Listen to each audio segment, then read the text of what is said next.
Well, I'm Andy Rodriguez. I'm our Vice President of Cultural Placemaking at Centro San Antonio, and I proudly serve as Program Chair for ULI San Antonio. We just want to welcome you to our latest ULI San Antonio Leadership Luncheon. To all of you here, and also to those who are watching virtually, we are just thrilled to have you here today. I want to go ahead and just share something quickly. Urban sociologist and public space superhero William Hawley White once said, "It's difficult to design a space that will not attract people.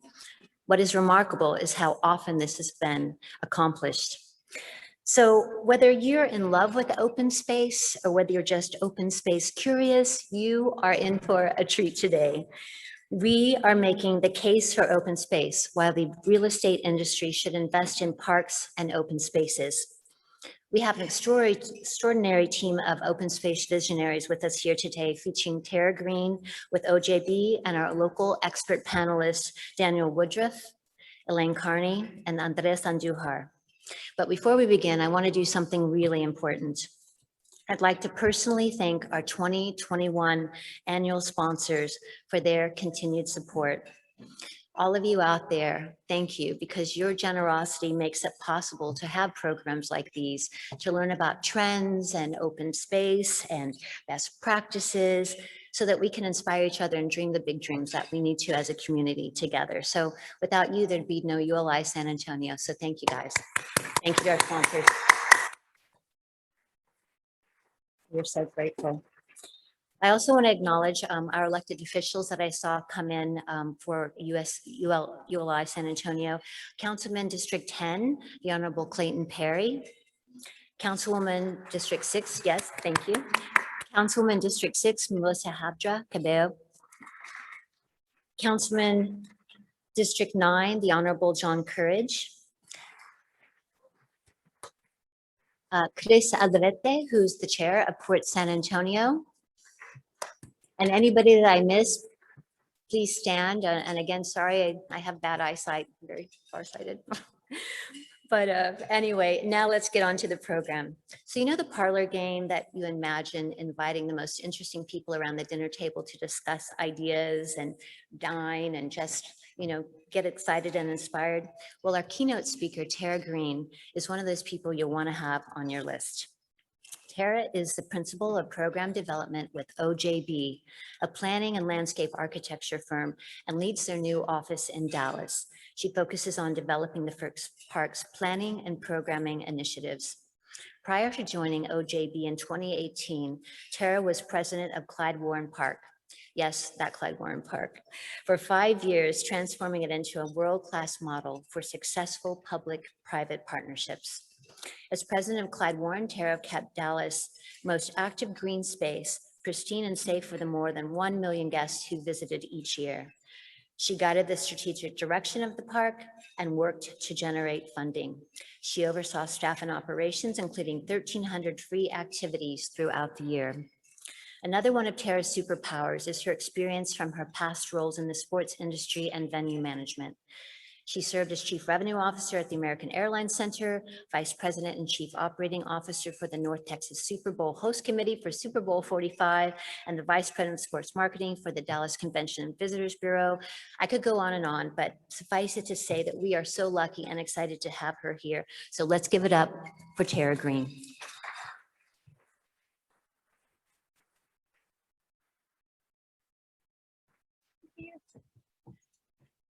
Wow, I really hope I can live up to that. Don't believe everything you read in the paper, or as I tell my kids, you see on TikTok. It's not real. But I cannot tell you how great it is to be here with you today. I feel like I have woken up from a long winter's nap, and I am among 400 plus friends that I haven't seen in a long time. So thank you for inviting me. Thank you for getting me out of my home office that used to be my husband's and has been mine for the last year. It's so good to be with you today. And Omar, thank you for the invitation, and Corrine and Janice for all of your work to make all of this possible today. Andy, you are just a bubble of sunshine. If I could be around you, I would feel happy all the time. So I really am glad to be here today. I do need my clicker before I get going, because we're not going to get anything accomplished if I don't have that. So as Andy said, I was the president of Clyde Warren Park. For the first 5 years, the park was operational. And for whatever that means, we built our airplane in flight. And a little bit later on, I'm going to tell you how we did what we did there. But before I get to that, I want you to think about what is open space. Why is it important? And I want to challenge your definition of what an open space is, and I'm going to make the clicker work one way or another. There we go. So I stole a couple of images from a fantastic study that ULI put out. It's called The Case for Open Space. And it was published in 2018, long before we even knew what coronavirus was, but it's so timely now that we have come through this. So I really want you, as people related to real estate, whether you be an architect, a landscape architect, a developer, a banker, whatever your connection is to development, mixed use, corporate campus, multifamily, residential, whatever it is, think about the space between the places. They matter. Think about open space. What does that mean? A rooftop garden, a patio, an open lobby, a plaza, a trail, a greenway. It doesn't have to just be a park to make a difference. Although I have a personal passion and connection to parks. And I saw your amazing Parks Department director here today, and I just want to applaud Homer for being a really great visionary. You are lucky. You are so lucky to have this gentleman leading the way for San Antonio, because as I have come to appreciate and learn, not every park director has a vision. Some of them are simply doing what they can to keep the grass mowed and the toilet paper stocked and the lights on and the irrigation working. But when you have a visionary park director, many things are possible. So think about the Parks Department as your potential partner. Think about what you can do to have generational transformation in San Antonio, because your development, your site, your property may play a role somewhere on this spectrum. As the ULI open space study pointed out, you have a role to play in this conversation. Park space, public space, open space, plazas, whatever term you want to use. I'll just use parks and open space as just kind of a ubiquitous term. Think of it as the umbrella that covers it all. But the public sector could do everything all by themselves. Or you could get involved and support and be a partner in some way. Or you may own, maintain, operate your own public space. And that's not as scary as it sounds. And I'll tell you a little bit about that just a little bit later on. But in your decision, in your policy making of where you want to fit on this continuum, think about the things that you bring to the table. You could be an advocate. You could simply tell the good news, tell other people why parks and open space matter. You could provide leadership to get them developed. You could be one of the greatest champions for this city to help make these spaces possible and equitable and accessible. You could provide stewardship, meaning you manage it, you take responsibility for it, you program it, you bring something to the table, and ultimately you can help fund it, whether your company provides a sponsorship to produce an event, where you take on the responsibility of getting the land developed, creating the park, hiring firms like OJB Landscape Architecture. And I will say, I work for an amazing landscape architect, but unlike our really fabulous friends, Daniel and Elaine, I'm not trained in that. But I'm a pragmatist, I am practical, I am an operator. So I stand shoulder to shoulder with our amazing designers to help them realize the space. What could it become from an operator's standpoint? How do we turn this space over to you and you know how to manage it? So my lens that I look through all of this through is practical. How can we make the dream a reality? How can we deliver a functional space that can host a wide variety of events and ultimately can generate income if that's something that you need it to do? So this is your eye test for for anyone who can read this, kudos, because I cannot, even from right here, but this is from the ULI report. And it basically shows you, it outlines this case for support. What can you benefit? How do you benefit in each phase of the real estate development process? Why does open space matter in the planning and design phase? You can get stronger support for your approvals for your development. You can get increased buy-in from the community. You get increased developmental support in the marketing phase. I think this is a huge one. Your spaces that you invest in, the risk that you take when you say this plot of land is going to be for everyone. I'm not putting a structure here. I'm not generating rent for each floor. What I'm doing is I'm adding value for everything around it. And ultimately, that is a greater lift. Your marketing message matters. When you're going out and promoting your developments, potentially recruiting new residents, having these kinds of amenities is a sales tool. It should be spotlighted in everything that you're putting out there. And COVID-19 has really brought that to the forefront. We're hearing time and time again that architects, that clients are saying our spaces need to be open. Take the American Mall, for example. How do we peel it back? How do we open it up? How do we take office space that's not being used and turn it into multifunctional space? We'd love to see people collaborating and giving them a way to do that outside.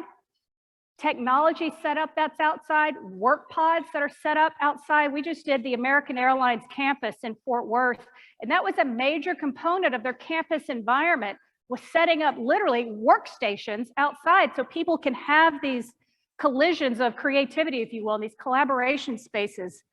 Project completion, how do you talk about these spaces once they're done? Again, I go back to marketing. How can they become tools in your tool belt to promote your development? And then the O&M, the operations and maintenance. That's where I come in. That's what I love to help people figure out. Who is actually going to operate this space for you? How will it be programmed if in fact that is something you want? And I'll talk a little bit about the two meanings of that word in just a minute, but if you're going to activate it with scheduled activities, who in the world does that? That can be a full-time job.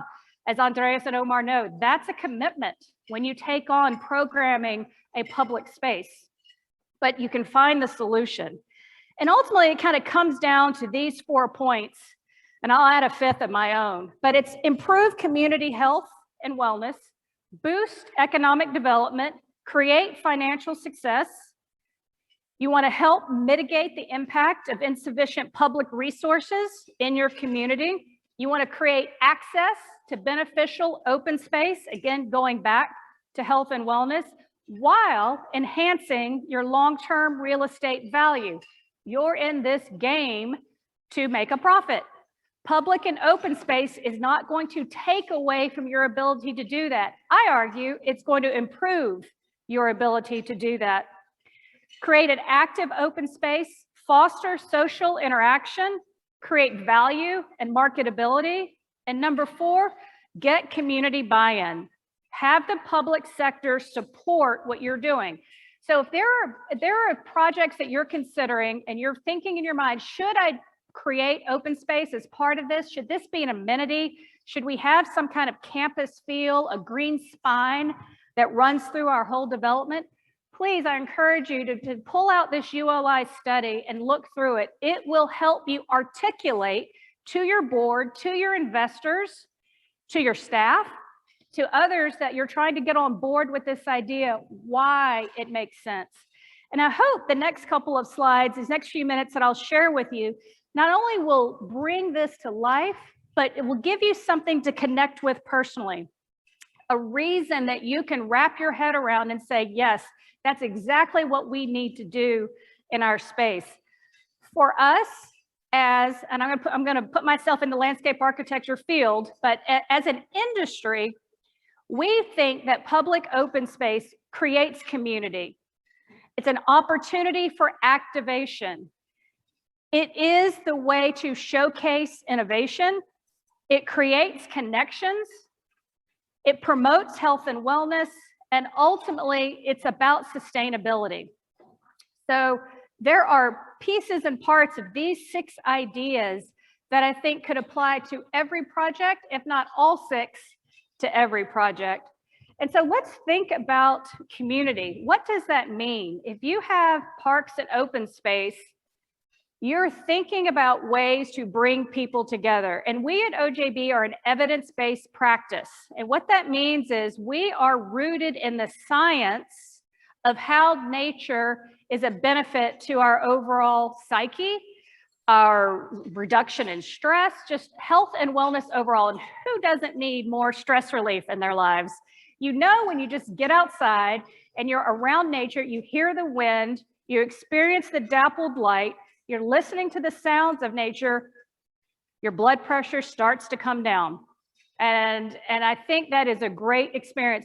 When I had the first 25 years of my career in the sports world, I wasn't thinking about these things. I was thinking about, how do I recruit events to Dallas? How do I produce a Super Bowl? How do I drive revenue for an arena? When I got to Clyde Warren Park, I realized that all those things that I was doing in the sports world could find a home in a park. It just happened to function like an entertainment venue.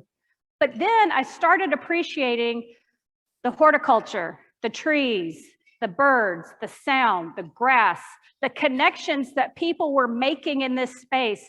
That has generational impact. It forever has changed Dallas. And I want that kind of success for you in San Antonio or wherever your project may be. I want you to have that sense of, we've created something special. We have provided an asset for everyone to enjoy. I'm not saying you have to go smell a tree, but if you want to, the scent of pine does lower blood pressure. That is a proven fact. And so biophilia, mind and body, all terms that I started learning and started resonating with me. Time spent in nature improves your physical and mental health. And so these are just some of those talking points that support what was happening in that ULI study, that case for open support. It's always great if you can make an argument and support it with facts. We want to give you the tools to support your open space argument with facts. And it's not just because it's the right thing to do, it's because our children in this country spend 8 hours a day in front of a computer screen. That was in a study done prior to COVID. I know from personal experience with a child in college and a child in high school, it is much more than that right now. And they only spend 30 minutes a day in unstructured play. That's all. Think about the children who are not in a 10-minute walk to a park or don't have equitable access to open space. How much time do they get in unstructured play? So being able to provide these spaces is going to help reduce childhood obesity, reduce the impact of diabetes. Heck, it helps with near and far-sighted vision. It helps with problem solving. Just seeing how children will interact with the play space. Can I climb that high? Can I make that jump? What do I do to problem solve, to make things accessible for myself? So, and even if your space doesn't have an area for children, adults need play too. How can we stretch? How can we walk? How can we exercise in this space? If you're doing a public open space and you're not thinking about a yoga class, you have missed the boat. That is class number 1. Put a yoga class in there and make it free and watch your space start to fill up. But it's more than just having a yoga class in there. It's creating a natural environment. It's creating a walkable environment. As I said earlier, the space between the places matter. What's your sidewalk width? Do you have a tree canopy? It gets blazing hot in Texas. We all know that. We don't want to walk if we're going to melt to get from A to B. So how do you get people to leave their car in one place and move to the next meeting or the next job site? Provide them shade. That creates stickiness. When you have a public open space, I'm going to give you a little secret recipe here. You need shade, water, whether it be a water feature, the sound of water. Music is always good. Doesn't have to be on all the time, just once in a while. Those elements cause that stickiness. It makes people linger longer. And they start to come back. They feel that they might not be able to put their finger on why they're there, but they feel that this space is different. I enjoy being here. So when we're thinking about these spaces, I challenge you to think about programming and activation. What does that mean? And why in the world is it important? Active spaces are, in fact, a security mechanism. When you have good people doing good things, it deters bad actors. Active spaces drive foot traffic. They promote retail. Every community or every project that you're thinking about, you have your own why. Why would you want to invest in this space? Why would you not want to turn it into a parking lot? Why would you not want it to become a high-rise or another development? Can it be beneficial in some way to your project? And then once you say, yes, I want it, why would you want to activate it? You want to increase attendance maybe? You want to create events? You want to drive revenue? Open space can create revenue to help offset its operating cost. Is it easy? No. Is it worth it? Yes. And if you think entrepreneurial, if you have that visionary approach I talked about, you can create revenue generating opportunities in these plazas, parks, and open space. Ultimately, you can diversify your user group. You may have a space that's only attracting a certain group of people, but by activating it, by stacking different things to do in the park, you're going to start pulling different people in. You give them a reason, a deadline, and a time to come to your space. Now they've experienced it for the first time, they may want to come back again. You start to create repeat users. And then ultimately, it is about building community, creating memories. In Dallas at Clyde Warren Park, that park became the place where the community came together to celebrate successes, but also to mourn losses. It's a place where everyone felt welcome, they felt received, you were treated with respect. Our staff would come up to you and say, welcome to Clyde Warren Park, we're so glad you're here. And if you were not following the rules, they would explain to you what the rule was. That was first approach. Second approach was, please stop, whatever the rules violation is. And third was a call to the police. So there was an active role that security played in creating a safe space. And I would say that every time you come out of the gate with a brand new space, if you will set the tone for that space with some kind of activation, with it being pristine, not just clean, pristine, and if you will set the tone with the public feeling safe there, as Holly White pointed out, when you see more women in your space than men, that's a sign of public safety. That means it's been accepted, it's been adopted. Women feel safe coming there, that's a really good sign. That's one of those metrics that you start to look for. But we like to say, when we're thinking about activating a space, what is the user journey? What will bring them into that space? What is the program? The design of the space, a fancy word I learned when I joined an architecture firm, because I thought programming was just doing the stuff. No, it's the front end of the conversation. It's the amenities that you place in there. What are the elements? And then the programming, the activation of it is the intentional curated schedule of events that you put, but you need to balance those. You don't need to have the event visitor and the daycare and the professional all feeling like it is a frantic place, but you want each one of them to connect with a part of your space that they can use for themselves. If the daycare wants to be playing on the lawn, but the professional wants to have a quiet lunch in the shade, they should be able to do that at the same time together. They don't have to interact with one another, but they should be able to use the space in the way that they have intended. We also know that there are times when you flex up with events and down so that your space has respite. It has stress relief. We're not ever advocating that it should be chaotic and frantic all the time. You have to learn what that balance is. Right out of the gate at Clyde Warren, we did tons of programming and activation because we wanted to teach people how to use the park. We wanted to attract a diverse audience to experience, give them a reason to come downtown when they would not have otherwise come downtown. To extend their stay, they're coming to the Perot Museum of Nature and Science, the Dallas Museum of Art, the Winspear Opera House, and the park. Green spaces can be +1s to cultural institutions, performing arts centers, museums. They should support one another and be mutually beneficial. They do not have to compete in that space. And so ultimately, what we think about is how do each of these audiences experience the space? What are the elements and the activities that would attract them to come in here? And so, where do you place the dog park and the children's park? Do you have a dog park? Do you even have a children's park?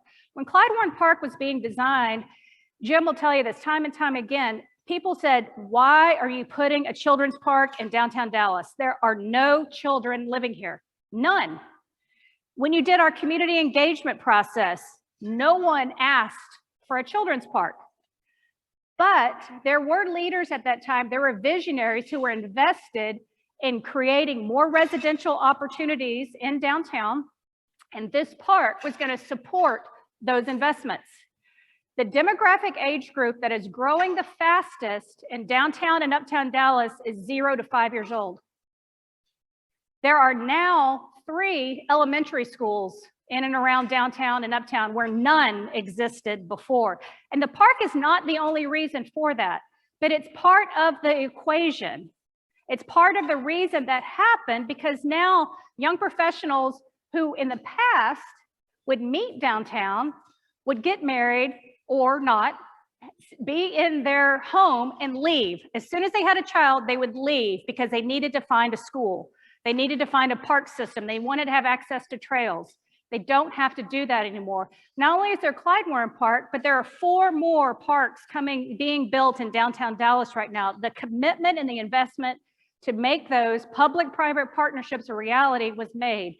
And we've seen the change in the demographic down there. And so when you start thinking about the program and you marry it with the programming, the activation of the space, and there we go. You want to think about your calendar. What does this pyramid look like? Daily, weekly, monthly activities, the base of your calendar, the stuff you can just count on. And remember, free. You want these things to be free to the extent that you are able to accomplish that. What's the middle of your pyramid? That's your revenue generation opportunity, your event rentals, your product launches, your brand activations. Get to know every PR and marketing agency in your community and tell them that this space is available to do really interesting. You have your Instagrammable moment. The top of your pyramid, that's your signature events.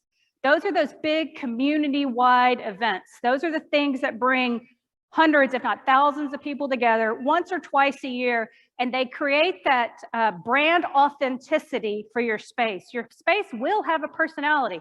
It will have a brand promise.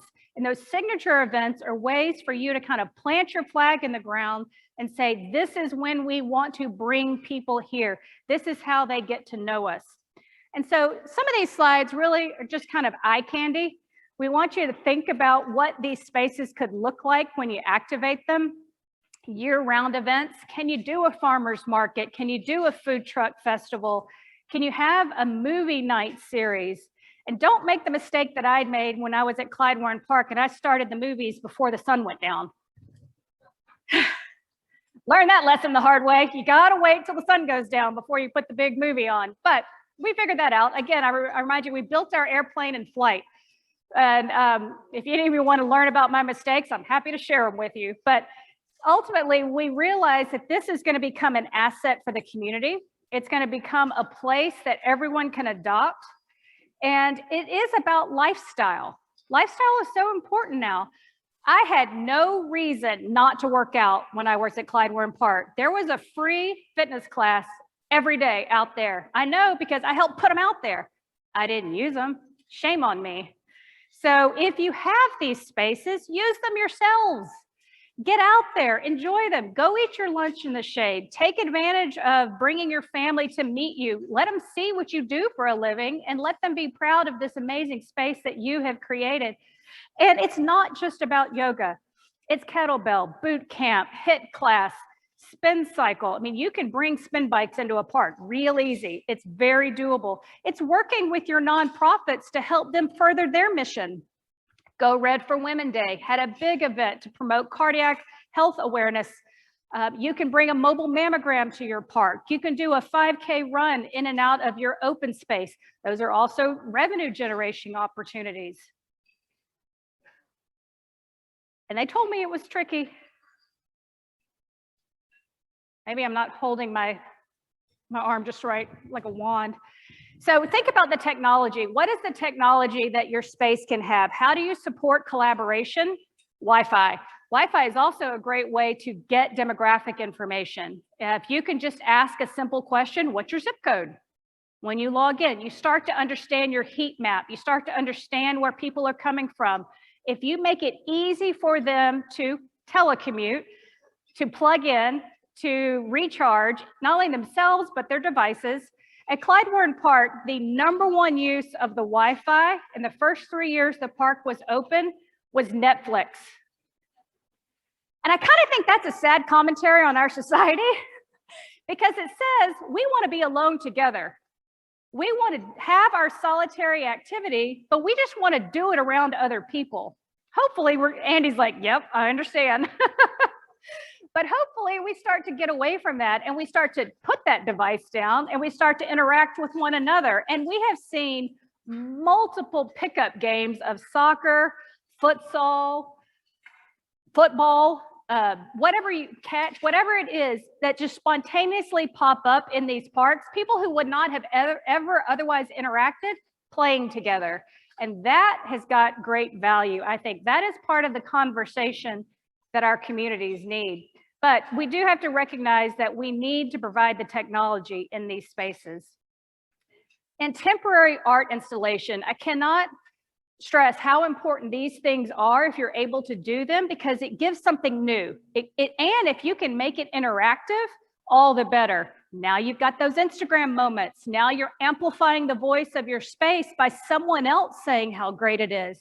We can toot our own horn all day long, but if somebody else says it, suddenly we're cool. So that's why you create some of these opportunities. And if they're big enough, perhaps they can even be ticketed. Again, a revenue opportunity. Elements like gaming, foosball, ping pong, really easy to put out. Over at the Pearl yesterday, I saw these really beautiful tables that had the inlaid chess and checkerboards in them. Simple things to add that create activation and points of connection. So that's not what that's supposed to say. That's supposed to say, how do you program and activate it?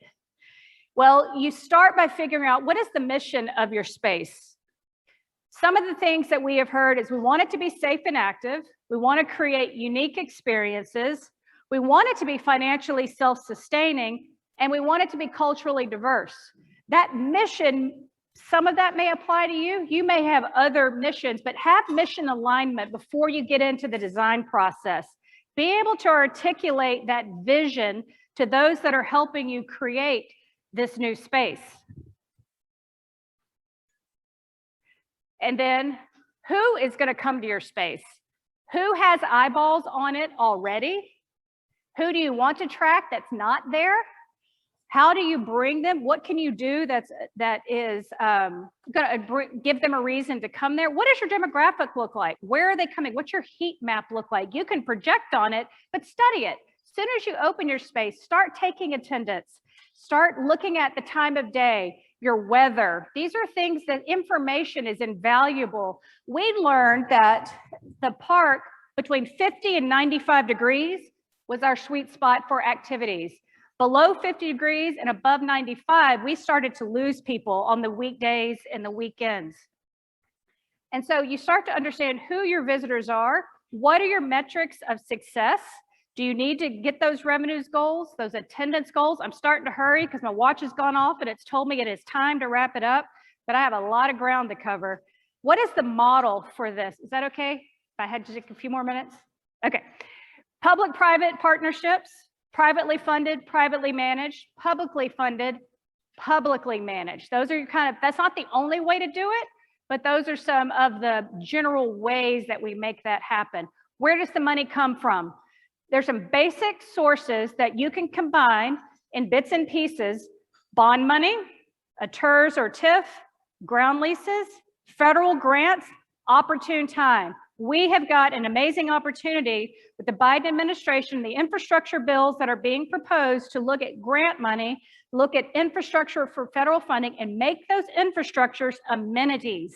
You can make them become an asset in your space, and ultimately the private sector. Revenue streams to help you operate and maintain your space. It was not until we took on this last bubble, the nonprofit fundraising, that we became revenue neutral at Clyde Warren Park. So we were able to take the first several years, we operated a deficit. By year 4, we were generating $4.4 million in revenue to an expense budget of $4.2 million. We were able to cover all, there was no city funding that goes into operating Clyde Warren Park to this day. That was intentional. Your life cycle of your space: year 1, you're drinking from a fire hose. Year 3, you're starting to kind of figure it out. You understand your demographics. And by year 5, you're starting to look towards the future. You're starting to think about strategic planning. And so really, what's next? You want to create a unique vision. You want that unique solution to have a shared vision. Again, you want to have mission alignment.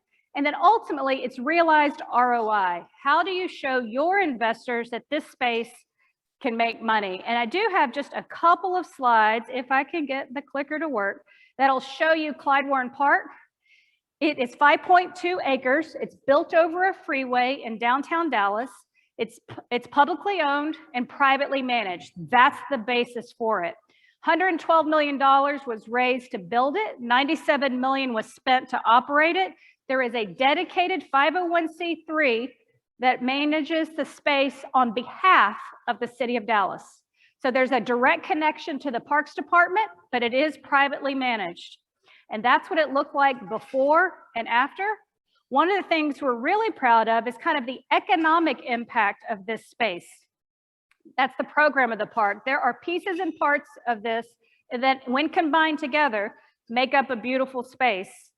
Some really interesting images of what that looked like. And then what I want to talk to you about is the economic impact. $6.2 billion of development have taken place since the park opened in 2012.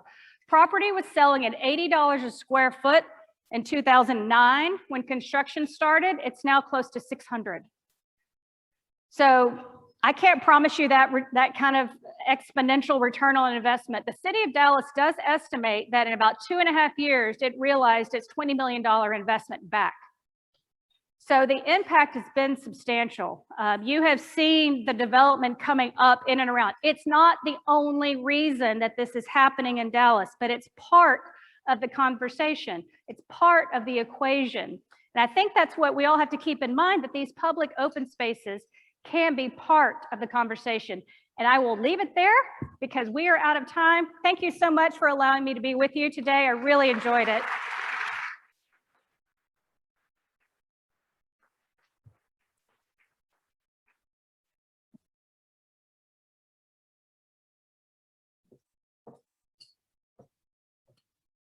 Well, thank you, Tara, for that insightful and very wonderful case for open space in your presentation. We thank you for that. I'm Melissa Camrad. I am the owner of Duke Development Services, and I also have the honor of co-chairing ULI's Urban Plan Educational Program. And I'm happy to be here to be your moderator for today's luncheon. We want to continue the conversation, so I want to welcome our panelists to the stage to share some of their insights about the case for open space. So please welcome to the stage Andreas Andujar, CEO of Hemisphere Redevelopment Corporation, Daniel Woodruff, President of DWG Landscape Architecture based out of Austin, and Elaine Kearney, Managing Principal of TVG Landscape Architecture Firm.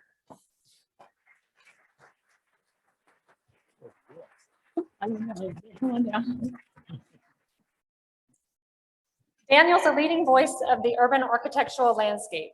Exploring the relationship between landscape, architecture, and infrastructure, his designs express the importance of creating socially, environmentally, and economically resilient spaces. His work focuses on urban transformations and adaptive reuse, recognizing the potential for design solutions on urban sites to generate substantial social and environmental impacts. Spanning a multitude of scales, his work has addressed complex urban design challenges across the country, from Texas to California to New York, as well as abroad in Dubai and Bahrain. In response to each distinct project and type and location, he tells the story of place through the use of authentic materials and local trades that imbue every site. In addition to overseeing projects around the globe, Daniel has been instrumental in transforming urban open spaces in San Antonio, including the Burns Building Pocket Patio, Curio Gardens at Hemisphere, the Light and Print Building, and the McNay Art Museum new entry. Please welcome Daniel.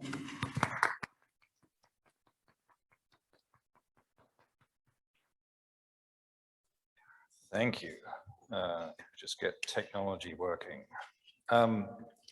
So, Tara, thank you for teeing all of this up, and I'm going to whiz through this in the interest of everyone's time. But I think what's really unique and critical about the conversation today is that there is a momentum, a sense of urgency about paradigm shift, of changing the role and perception of open space.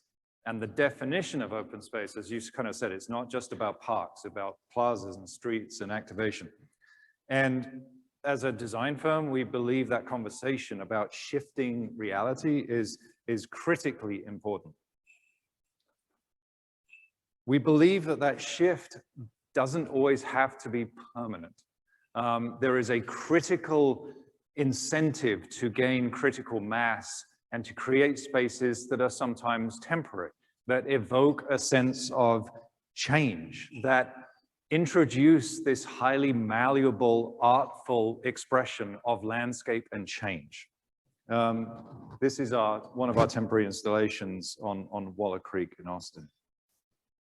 We believe as designers, as Tara showed with Levy Park and Clyde Warren, that even the most simple structures have the capacity to help tell stories, to have this kind of artful expression, that there is a balance between function and this ephemeral sense of art and playfulness and telling stories, that kind of sense of reinforcing who and where we are within a built environment.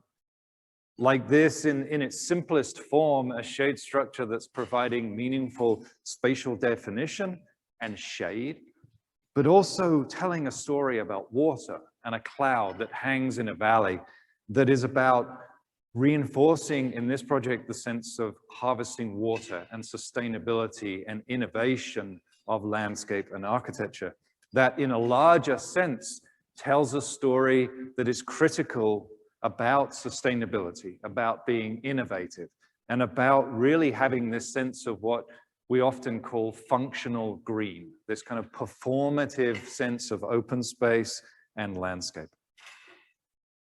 And that is a culmination. Each of those slides is an iteration to a project called Fairground. And the role of that project was to, one, convert an existing plaza space into a very dynamic public-private partnership. This is a private open space that is for significant public gain.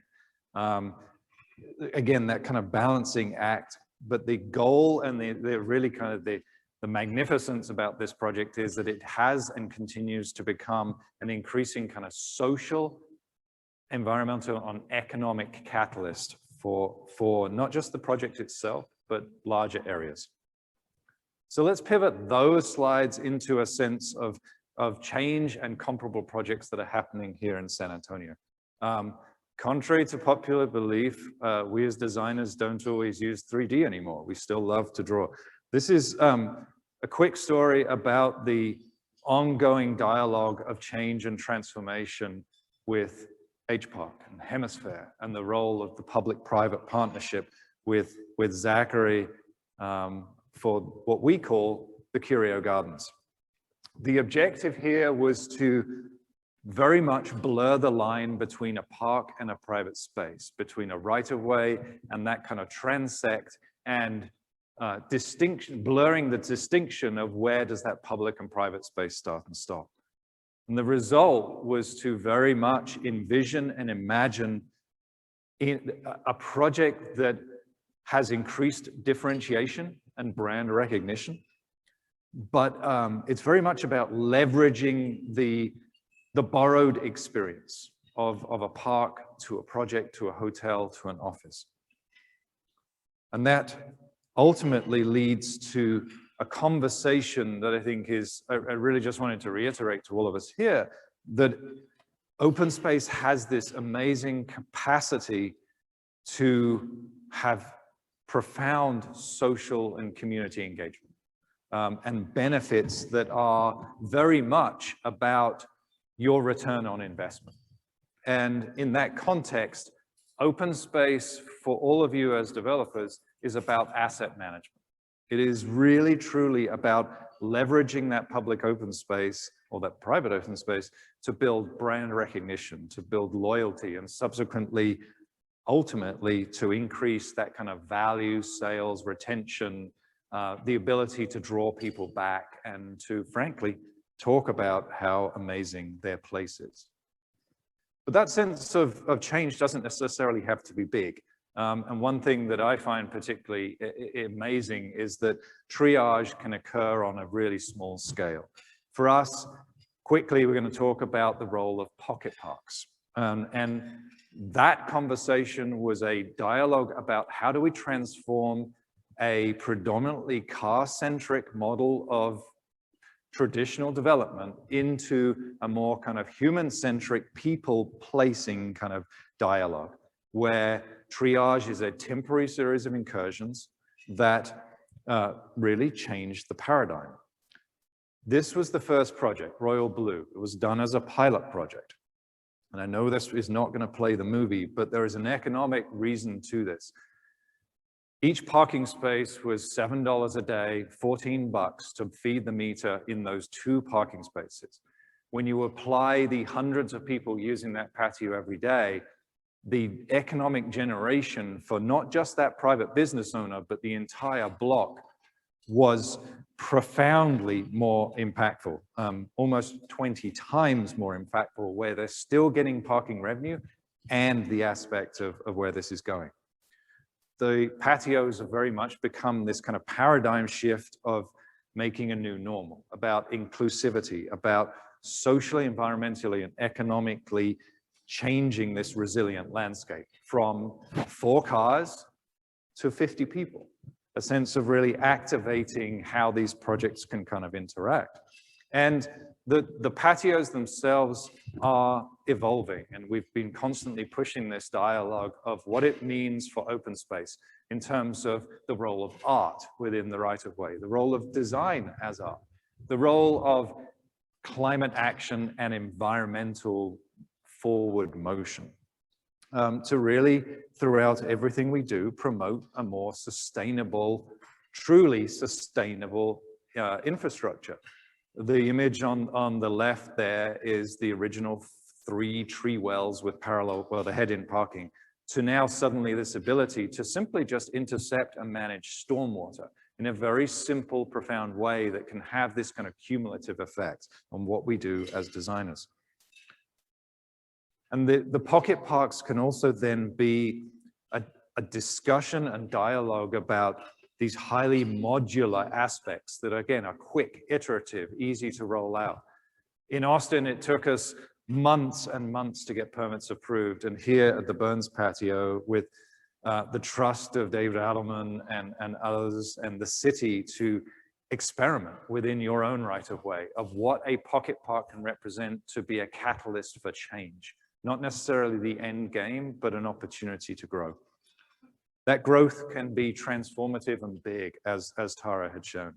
Waller Creek represents 1.5 miles of urban creek restoration. It's reclaiming 35 acres of open space throughout downtown, and is very much a thing that is in motion. It represents a true public-private partnership between the City of Austin and the Waterloo Greenway Conservancy. Targeted for completion in 2026, but August this year becomes a magnificent moment. Come on. I see what you mean, Tara. There we go. All right. It's all in the wrist action, apparently. Waterloo Park is 11 acres, a transformation that I think will be a conversation that is similar to Clyde Warren, to Levy, to what Hemisphere Park will be in the very near future, right? I'm looking at Andreas. Yes. But it's about sustainability. It's about raising the conversation as designers, as a community, about celebrating what is truly unique about our place, about music, about ecology, about really a people-centric place. And so I wanted to kind of pivot that to the McNay. Very quickly, if it's about creating place, and Waterloo was about celebrating music and urban ecology, the McNay is about expressing the transformation through art. And this sense that everything we have here is about pushing the dialogue and transparency of open space in a private open space that is really kind of changing the dynamic of what it means to recapture space, to change the function from what I now understand of the corner of New Braunfels and the Austin Highway that was a former Pomeranian breeding shop, from a gas station to the new, yes, you heard that right, a Pomeranian breeding store to an art museum. That's a pretty good story. But it's now the Mays Family Park, and it's this kind of dialogue about changing the inward function of a museum to this outward expression of place, and really kind of pushing the sense of what it means for San Antonio. And I'm going to wrap up very quickly, but it's really about this kind of, again, resetting the conversation about outward facing innovation and the role of open space and performance landscapes, about stormwater management and about art, and bringing here, for example, the Alexander Lehman sculpture, which was inwards of the museum, to be the corner piece of expressing that language that Rich Asti and the McNay are now projecting, that the McNay is reinvented and open and accessible and equitable for all. And I think that that is a tremendously important thing for us to remember, even through a pocket park to epic transformations like this, about inclusion and equity and access. Thank you.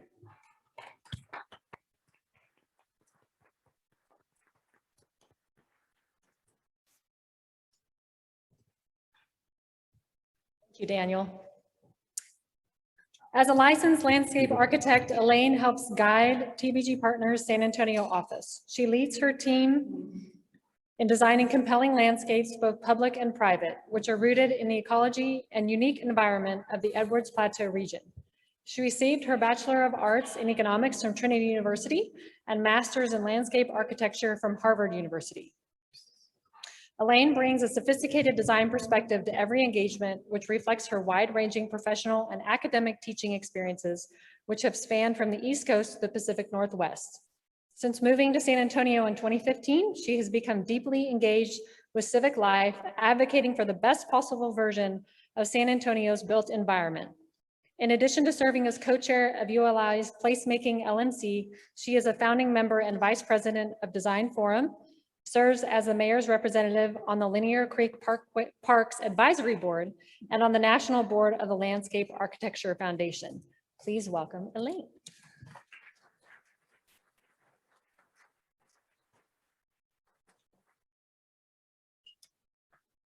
All right, I'm gonna set my timer. So great to see all of you today. It's been a long time, and it's exciting to be up here with a great group of folks today. TBG Partners, we are visionary minds reshaping raw space into livable places. We are 4 offices of designers refining earth into art. We're based in Dallas, Austin, Houston, but most importantly in San Antonio for the past 15 years. In practice, we work in a wide variety of sectors, from hospitality to office to mixed use and public sector, including some of the most prominent projects in the state. We recently opened the grounds of the Austin FC soccer stadium in Austin. We're working on a major civic park project in downtown Lubbock. And also here, it's been incredibly wonderful to be involved with the reimagining of Dignity Lockwood Park. But today, given the audience here, I'd like to talk specifically about the partnerships that we've had with the private sector to develop open space. There are 4 strategies that I've seen have been very successful, and some of this will be themes that you're starting to hear from the other panelists as well. And to kick that off, I did want to start with this opening image is a project actually from our Fort Worth office, which is, it was a piece, a very awkward, skinny piece of land that was developed as part of a multifamily project. Actually, it was a partnership between Stonehawk Capital and is now managed by the Near East Side. The thing that's interesting about it is it's actually called the Skinny.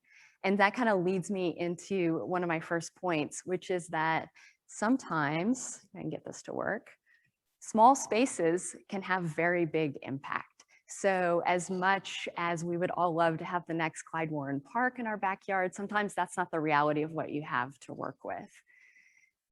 So sometimes by even just thinking small, you can do amazing things. I bet that most of you on the projects that you're involved with could find a space that's 15 feet wide by 300 feet long. That's pretty manageable. This bioswale that we designed is treating the impervious surface of over 20,000 square feet. And it's part of creating a cohesive environment for this small development. It's on the east side, known as Urban at Olive. And there's about 22 townhomes. We were pleasured to partner with the San Antonio River Authority to do a return on investment study of the triple bottom line for this project. And what we found is that it's provided over $100,000 worth of increased health and property value versus a $60,000 capital investment. And it's a lovely space today. You can't put a value on the beautiful butterflies that you see out there in the springtime. These units sold incredibly quickly, and that's partly to do, obviously, with other factors that are happening with the proximity to the Dignity neighborhood, but also I hope that the park that we're designing nearby has something to do with that as well. The second strategy that I'd like to talk about is leveraging existing open space.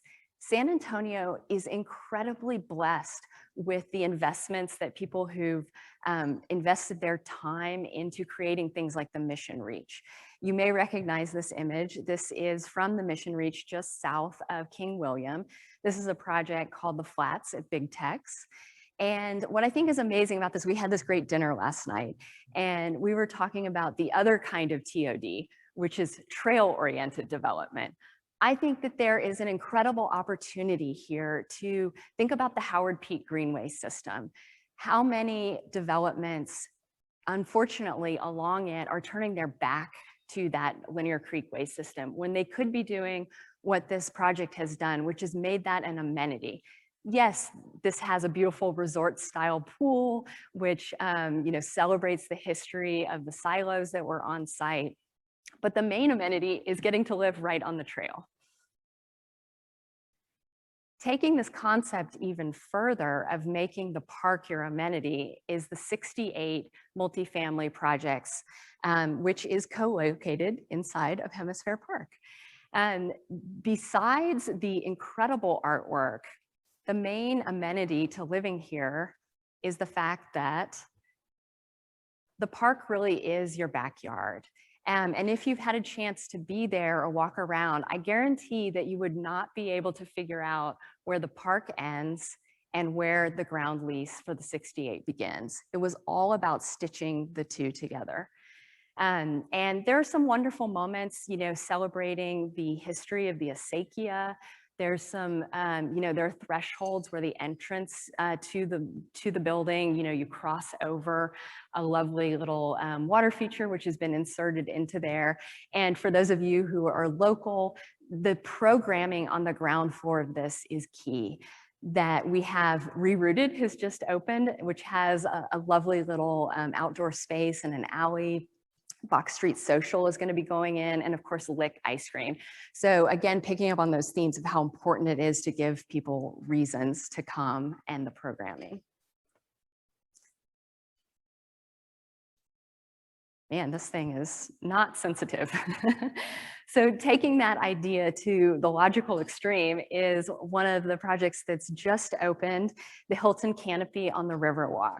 So I say this is sort of the logical extreme because incredibly, the footprint for this building is only 5,000 square feet, but it lives large. And that's because it's taking the entire Riverwalk as its amenity and as its backyard.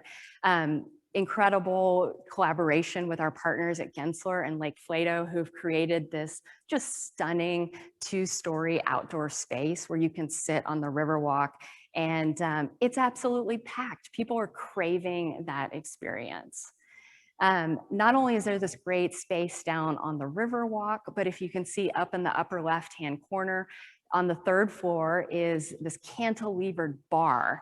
And our concept for that was that you are literally in the trees. So in this case, the borrowed landscape is someone else's bald cypress that's on the other side of the river.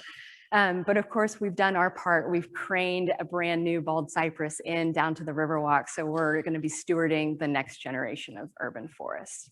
Highly recommend, by the way, 3rd floor, great place to go have a drink, and it is open to the public. And the Domingo restaurant, also fantastic space and food. Strategy number 3, leveraging public-private partnerships.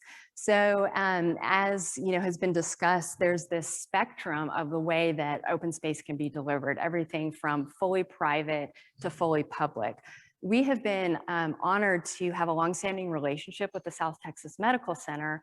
We've done master planning for them on through implementation of this that you're seeing on the screen is the Floyd Curl Green Street.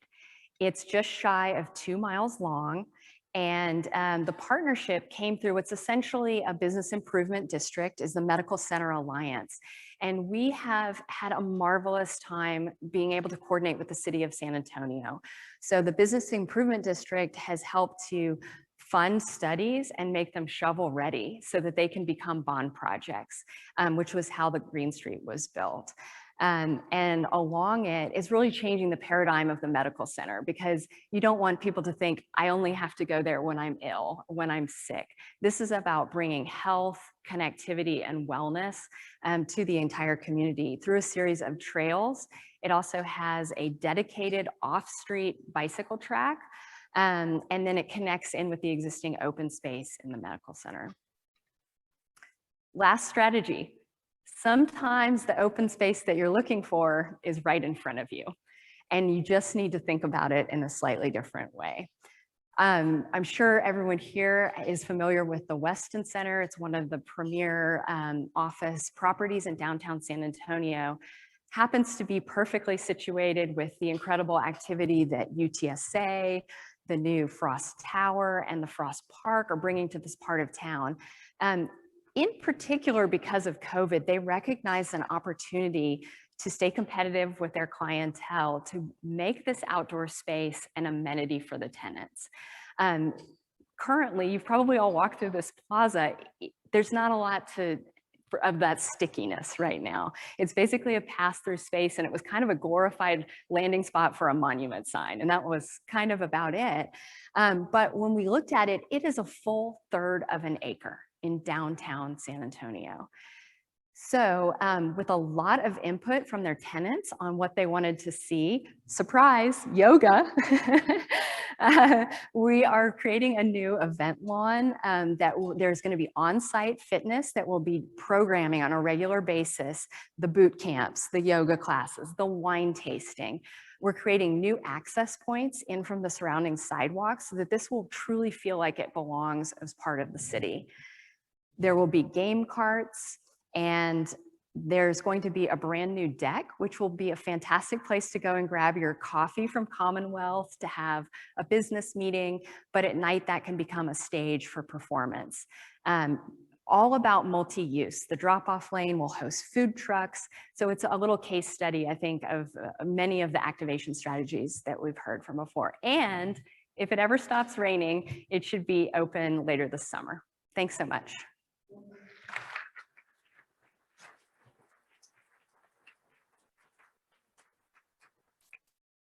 Thank you very much, Elaine. I can personally vouch for Rerouted, the wine bar in Hemisphere. It's amazing. So check that out. Full disclosure, I'm a board member of Hemisphere also. So I'm very excited to introduce our next panelist, Mr. Andres Andujar. And I certainly can't say it as eloquently as Omar, but I'm trying. Named as CEO in 2011, he's driving the vision for the Hemisphere area redevelopment.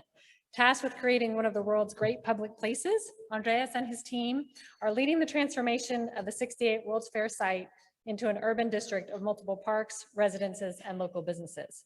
In addition to his work on the Hemisphere district, Andreas helped develop a vision and coined River North for an area north of our downtown surrounding the museum reach of the Riverwalk.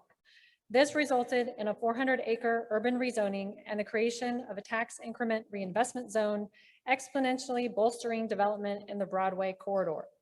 Andreas has been honored many times for his vision, including Centro's Downtowner of the Year and as a San Antonio Magazine visionary. More recently, the San Antonio Express News named Andreas as a Texas power broker. I didn't know that, all right. And Visit San Antonio recognized Andreas with a Corazon Award for making San Antonio a better place. Andreas's career includes design, construction, development, and management experience of several $1 billion worth of projects around the US and abroad. Welcome, Andreas. Thank you.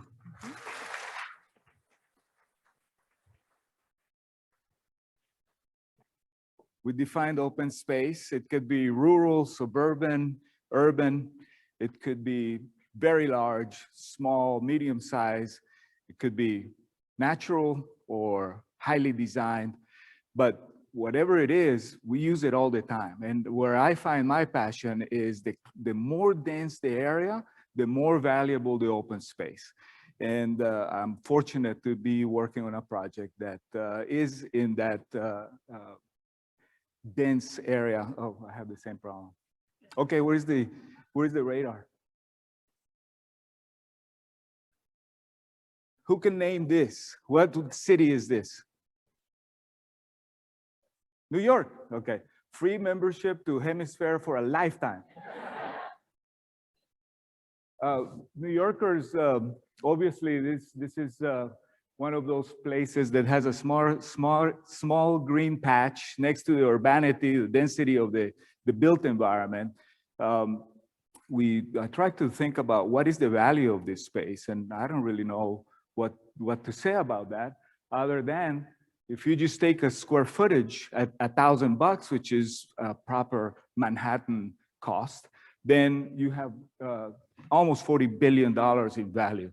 But I've never heard a New Yorker talk about, oh, this is $40 billion. I always hear their love, the romance, the laughter. It's all about how we feel, that pride that comes with an investment of this sort. And they were lucky because they bought it for $10 in 1848 or 49. So that was a good investment. But this is not the only place in the world that we can be proud of as we visit and excited to see. Here's a list. I pulled these from memory. If I knew the name of the park and the name of the city, and so I know these 10 parks or so, where they are, and they are all beloved. Who can tell me the coincidence in the red font? What unifies those projects? Free membership. These are all sites that are built in old World Fair sites, international exhibitions, and that sort of place. So I'm excited that these are benchmarks from around the world. And that concludes the presentation. Oh, I did that. There's a button here. We argue this, we believe in this premise. And so I'm gonna show you just a couple of examples, because Omar is telling me I have 3 minutes. It's like, come on. One of my favorites. Who can name this city? Andy's familiar with it. Paris, yes.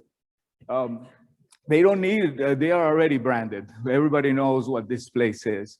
And it was the site of the 1889 World Exhibition. that's when that's when Gustav Eiffel was hired to design this tower. When built, the Parisians hated it, but it was the tallest building in the world until 1930, 1,000 feet tall. Chrysler beat it in 1930. And so it reminds me of Bill Schoen. I don't know if he's here. He's always telling me how what is possible to achieve may end in ordinary results, but what is impossible results in extraordinary results. And I think this is an example of that. If you feel that it's impossible, double down. The space is used in many ways. There is a financial story to it. The tower observation deck alone generates about $85 million a year in ticket sales, which is plenty to keep Champ de Mars, but also all the Parisian parks. And so that was a good investment for sure. This is another space. Who can say, well, Las Ramblas is? There are several memberships here. What's interesting about Las Ramblas, it's not a park, it is an open space. It's really a boulevard. And danger. I'm looking for a laser, but I don't think I have it. Okay, so I'll explain. You can see the roads on either side, northbound and southbound. It's hard to see the cars. Most of the space is dedicated to people. What happens here is you have natural shade. You have also built shade for the various tables and chairs that are in the space. But what's magical about this is that the buildings are framing that space, makes it very comfortable. Every square inch mattered in this design. Everything's detailed. Ground floor restaurants, which means you can smell that, and most of the time it's very delicious. Second floor public space, third floor residential, and above Juliet's balconies, people living there using that space every day. That's activation embedded. Juliet's balconies and a lot of good times to be had here. So memories. I don't have financial news on this project, but visit it when you go. Now this image, who knows where this is? I heard something, but I didn't understand. Chicago, yes. This picture makes me mad because humans designed this. And it's like, we should be really quite embarrassed, if not ashamed. If you're a pedestrian coming from your car to one of those offices, I don't even know how you get there. You run over the rail, then you have a retaining wall.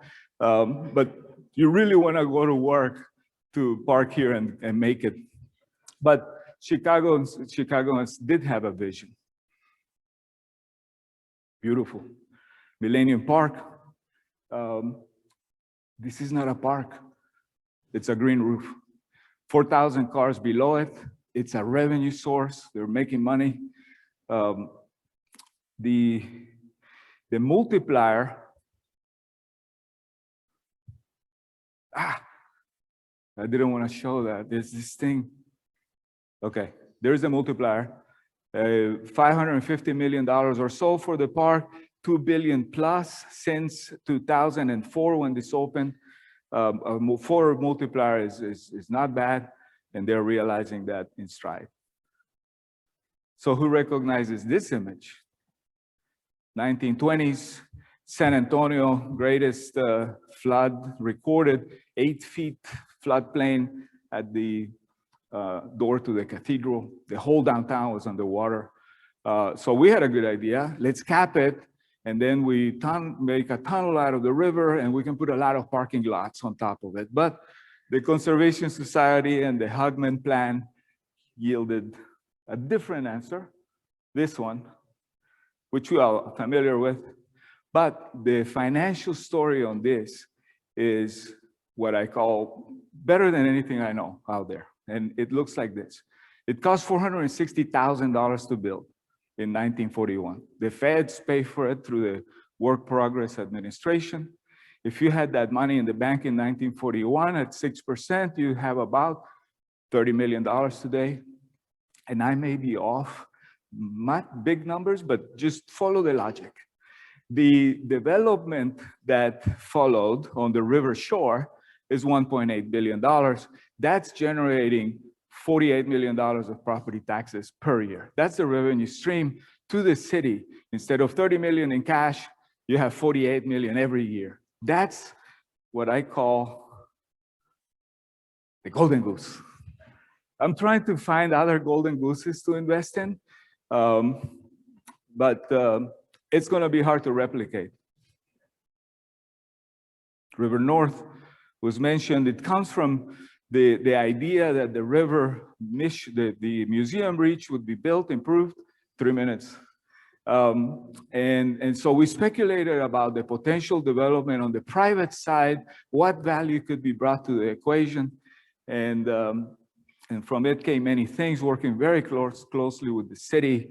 My partner, Laura Houston, was lock and step during this effort. She was still wearing boots, muddy boots, because she was also kind of managing construction, but amazing. So this was one of the flyers, and why I wanted to point out the third bullet here, Municipal Auditorium, 2005. We had no idea that this is possible. Well, it seemed impossible that you could do this in 2005, but it has been done. The financial story is at least 6.4 already, multiplier, about $78 million in public investment from the flood fees, and already over 800 million of private investment in the area. Many of the projects already realized, all of them speculation 15 years ago. So I'm getting kicked off this stage. So I will just see if there is any comments. These are all hemisphere and how we're working on historic buildings, not only from the 19th century, but also the 68 era buildings, this being the Hilton Palacio del Rio, obviously an asset to the area, but the tower and the Women's Pavilion and so forth. I wonder if there is one real critical one that we should point to. Culture and integrating that, focus on children and families. Absolutely, it has been proving successful at Yanaguana Garden. Connecting to the surrounds, we call it the octopus. We reach out with tentacles in every direction, from the Alamo to La Villita to the east side to La Vaca.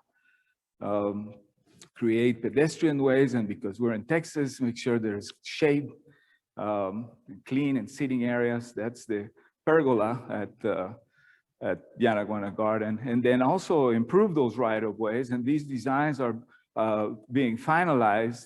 What's fun about this picture is South Alamo. It shows a local access lane, but because we understand who we are as a community, we know how to party. And these streets will be, the local access lanes can easily be converted to celebration, and it will happen. We talked about benefits of open space, and this is one of the things that we learned, that architects learn in school that form follows function, but we know that form follows funding. So I would say that let's go get some cash and deliver the visions that we have developed for our community. It is the perfect time for it. So thank you very much.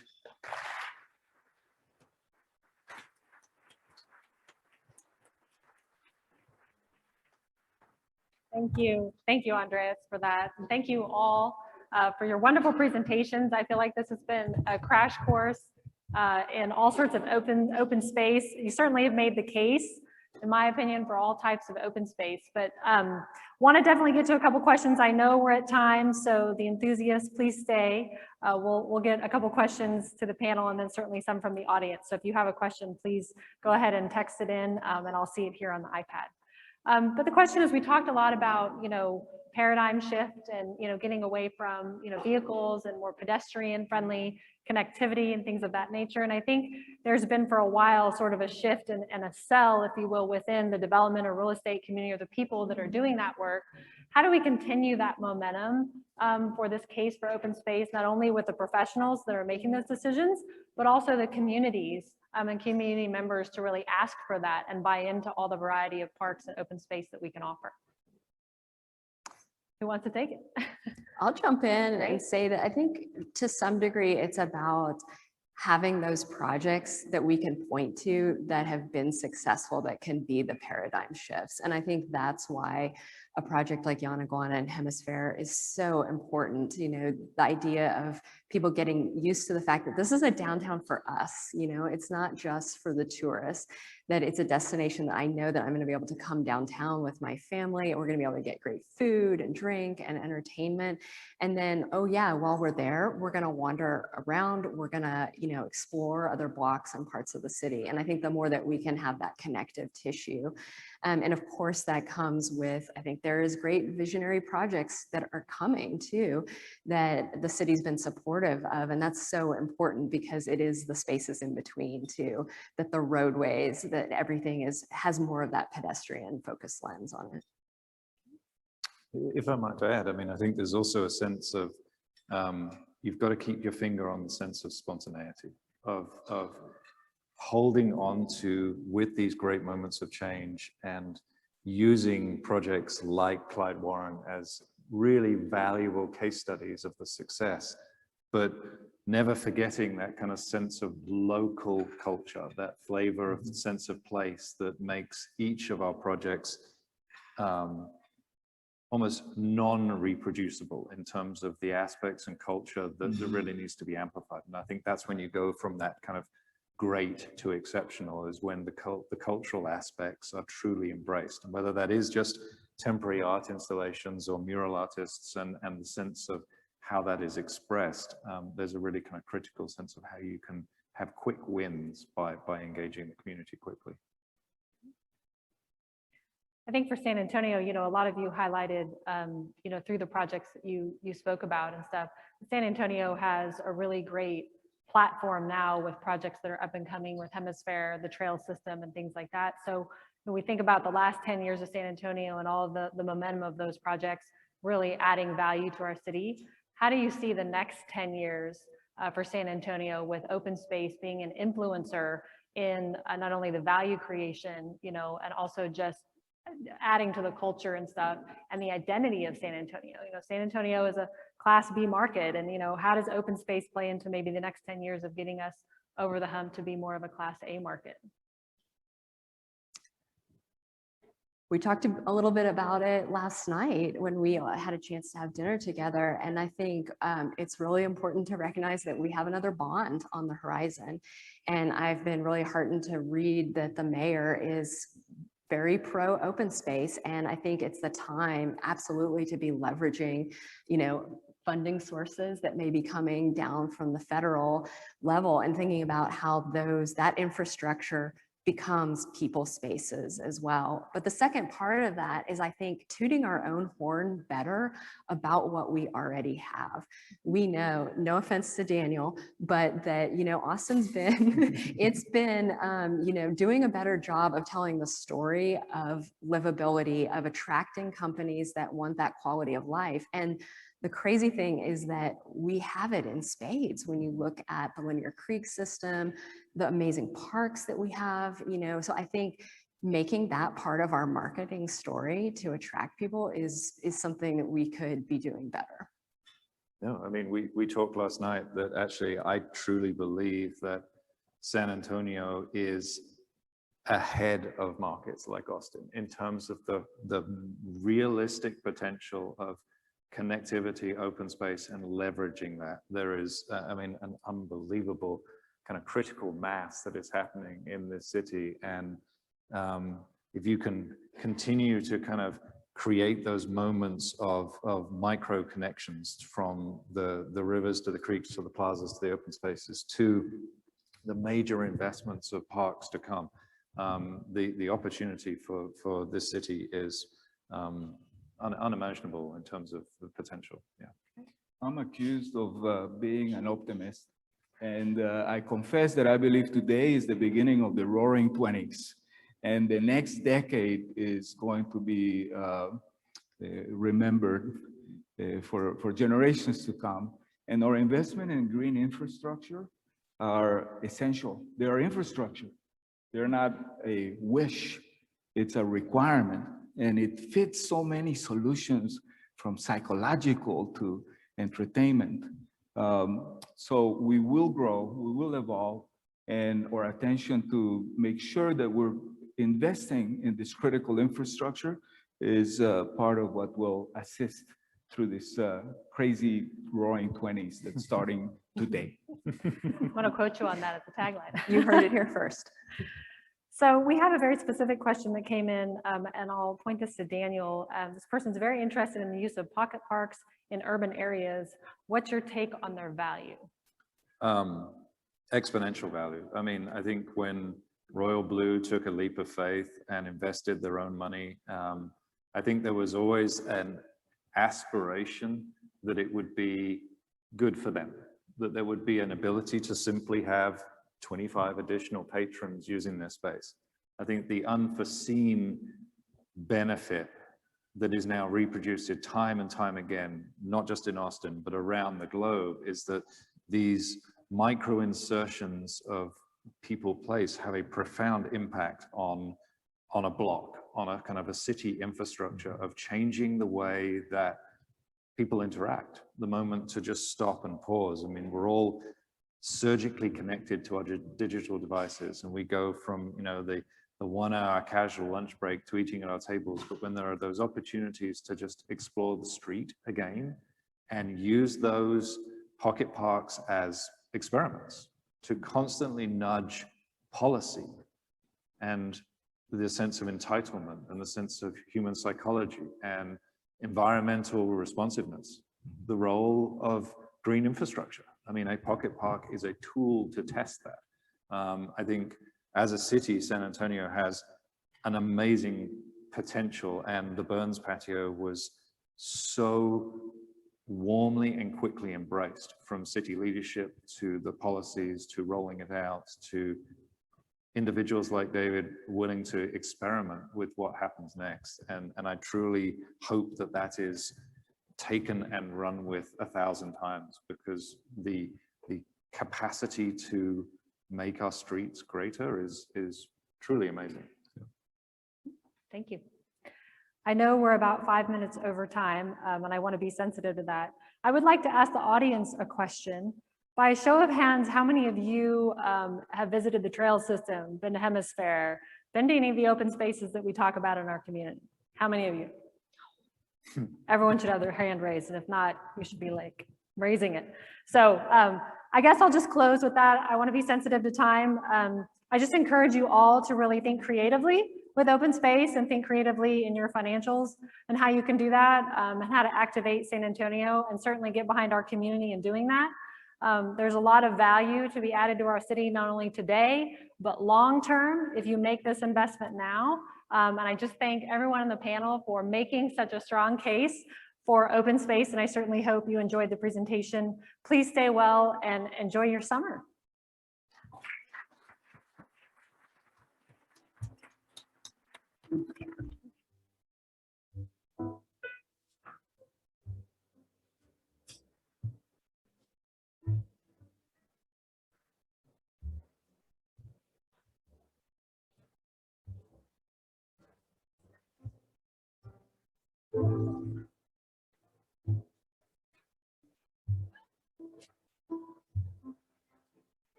Thank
you, you did a great job.